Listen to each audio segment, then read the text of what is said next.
Well, in Brazil, thousands of supporters of far-right ex-president Jair Bolsonaro storming government buildings, including the Congress, the presidential palace, and the Supreme Court. Brazilian security forces arresting 300 people in a massive operation that was underway to evacuate the demonstrators from those buildings.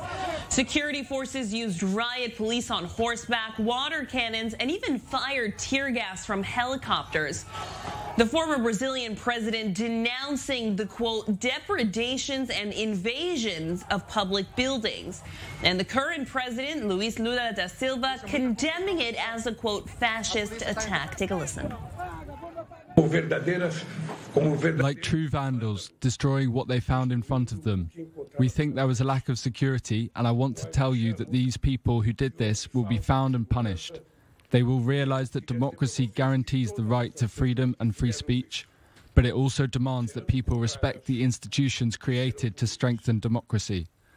And these people, these vandals, what we could say are fanatical Nazis, fanatical fascists, did what has never been done in this country. Let's bring in I-24 News senior correspondent Bianca Zanini live for us on Zoom this morning. Bianca, a lot still developing at this hour. Authorities saying that just a short while ago, the riots were officially over. So talk to us about the latest. Give us an overview of what happened as well. Well, Amda, good morning. As shocking as these images are, this is something that many people had been fearing. Although the intensity might be surprising of what happened, it is not entirely unexpected. There have been calls on social media for this protest. So it was something that was planned. It was set up. People were bussed in from around the country. And apart from that, we have seen thousands of Bolsonaro supporters camped out around military barracks. There have been protests. There have been clashes. I mean, the scene has really been set for a promise of some sort of violent uprising. It was just a matter of when that it would happen, not if it would happen. And a big part of the investigation that has now been launched is going to look into the lack of security and preparation from intelligence and from police, and of course from the governor in power, Ibanez Rocha. He has come out overnight and apologized to Lula personally, and saying that this was not what he was hoping for. This is not something that he had expected. But of course, he's being criticized by police and intelligence officers, saying that he had actually ignored calls for reinforcement that had been coming in, and he has now been temporarily removed from his position. Now, it took police about 3 hours to get the situation under control. Only now have they come out and said officially that the riots are over at this point. But the Supreme Court judge has ordered all of these camps that I mentioned to be cleared, and saying that all the protesters, the rioters, need to be arrested, all of the people involved. So far, we're talking about 300, 400 people already having been arrested, but this is going to take quite a while. As you said, Hamda, hundreds, if not thousands. I mean, the images, you can see how many people were part of this storming of these government buildings, and the media in Brazil are calling them terrorists. Well, local authorities there are saying that criminals, quote, will continue to be identified and punished. And the Brazilian Investigative Journalism Association is also saying that about 5 reporters were attacked in these riots, some even having their equipment stolen. Talk to us about what the motivation for this is. What is the goal of these Bolsonaro supporters? And talk to us about the responses from different leaders, from the president to the ex-president and to local governors on the ground there. Well, Bolsonaro supporters, that's the description that's being used for these people. You can see that most of them are wearing the colors of the Brazilian flag, but they're more than that. They're not just supporters of the president, of the former president. They're against the current president very vehemently.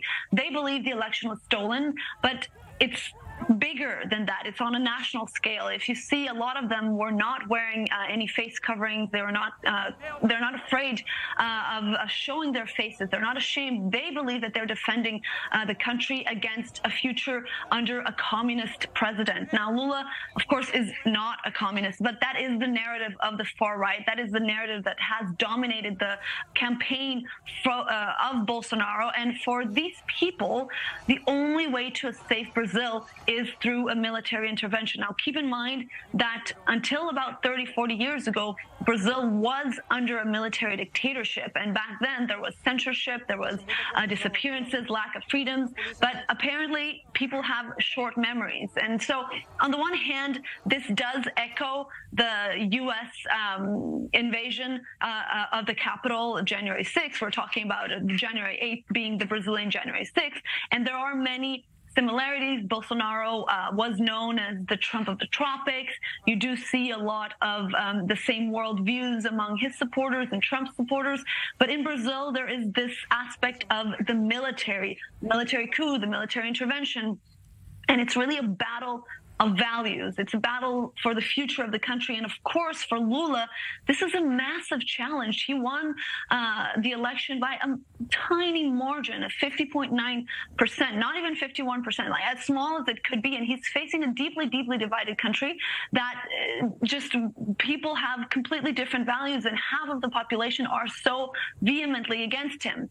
Now, overnight, we heard a part of his speech here. Lula came out and called these people fascist vandals. He criticized Jair Bolsonaro and said that his silence after the election, because he has not actually come out and conceded anything, he said that his silence after the election, and also all these hints that Bolsonaro came with during the campaign that the election could be stolen in case he lost, that there are problems in the security of the system, that this constitutes incitement. Now, Bolsonaro took his time to respond. He has come out and denounced the attack, but again, it took a moment for him to respond. He is in the U.S. currently. Hamda. And Bianca, a lot of international reaction from the United States to India. Talk to us a little bit about what the world is feeling here. The scenes are looking quite familiar, as you mentioned, to the January 6th insurrection in the United States. Absolutely. I mean, international media were immediately making comparisons between the two. And as I mentioned, there are absolutely similarities. There's, of course, a whole different aspect of a history of military dictatorship in Brazil.